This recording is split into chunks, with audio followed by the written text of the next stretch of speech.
Ọlábísí Ẹ̀dújọbí ló ń pèdè lọ́wọ́ lórí ètò yín ètò wa Bisi Ologe Show lórí MITV UHF 43 àti DSTV Channel 255. Ètò tẹ́tí ń wò nípa àwọn òde àríyá lóríṣiríṣi bí ìgbéyàwó, ọjọ́ ìbí, ìsọmọlórúkọ, àjọ̀dún, ìfilọ́lẹ̀, ìsìnkú àgbà, àwọn ìpolówó ọjà lóríṣiríṣi náà ò gbẹ́yìn o. Aago 8 sí 9 alẹ́ ní gbogbo ọjọ́ ìsinmi lẹ́ẹ̀ máa bá ọmọ yín pàdé láwọn òde àríyá ti ilẹ̀ yìí àtòkè òkun lóríṣiríṣi lórí MITV. Fún ìpolówó ọjà yín ẹ pè sórí 0803 329 1869 àti 0812 158 4400 tàbí sórí ímeèlì wa bisiologe@yahoo.com. Bó sì jẹ́ lórí wẹ́bsáìtì wa www.bisiologeshow.com.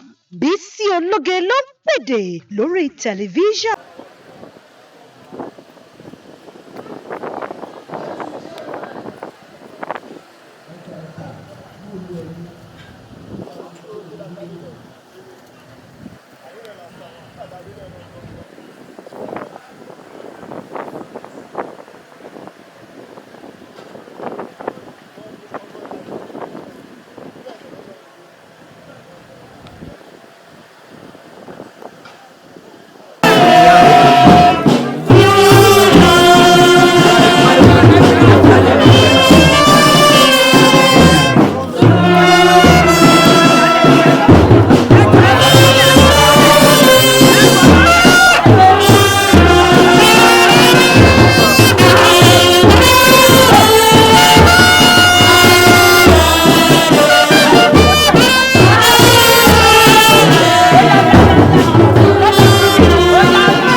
God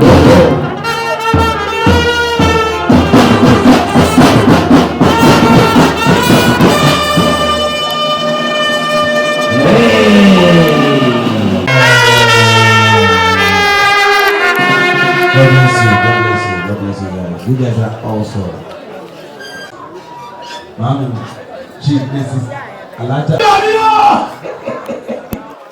It's because you have a good people around you. What's happening? Don't allow anybody to come on the stage now. Not that place for me. Don't allow anybody, regardless.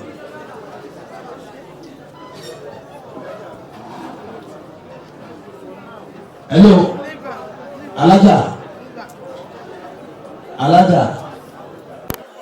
Yeah. If you are not a supportive mother, you can never see a good result like this. At 60, this is your husband. No. At the going on.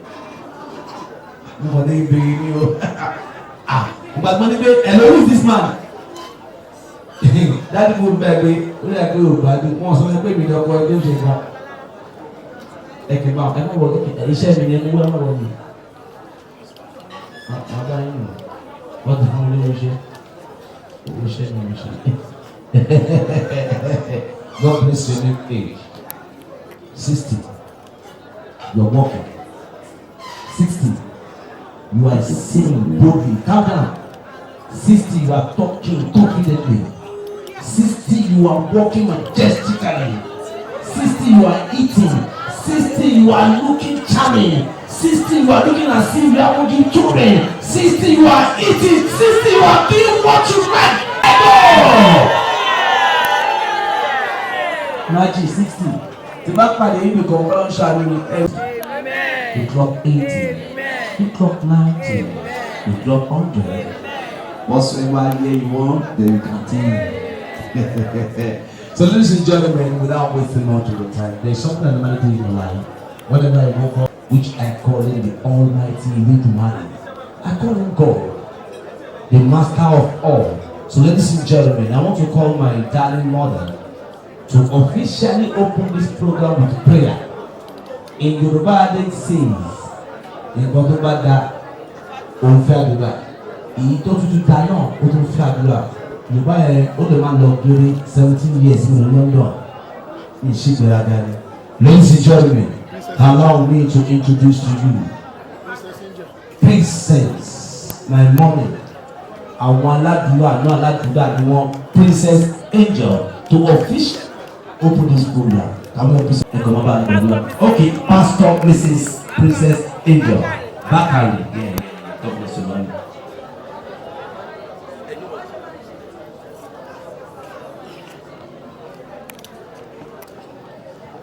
Praise the Lord.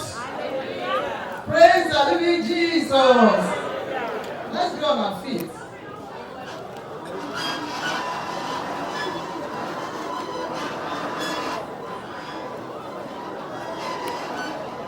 The Bible says, this is the day that the Lord has made.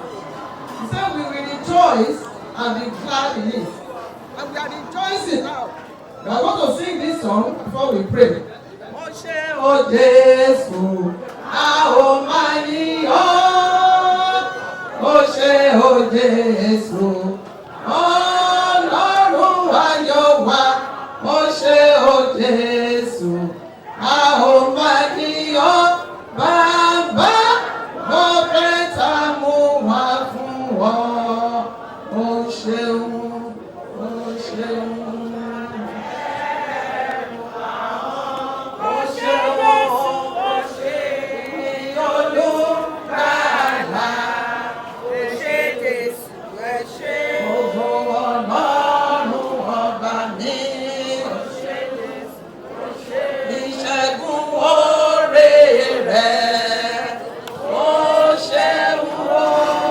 In the name of Jesus, Lord, in the mighty name of Jesus, we give you thanks, we give you praise. We bless your name because you are the Almighty. We appreciate you for choosing this day for us. And you make the day to manifest Daddy, we say a big thank you in the name of Jesus. Now we commit this program unto everyone. Holy Spirit, God, take control. Be with us, O Lord. Guide us, O Lord. Protect us, O Lord. In the mighty name of Jesus. Every plan of the devil concerning this program, it is cancelled. In the mighty name of Jesus. Holy Spirit, God, take over. In the name of Jesus.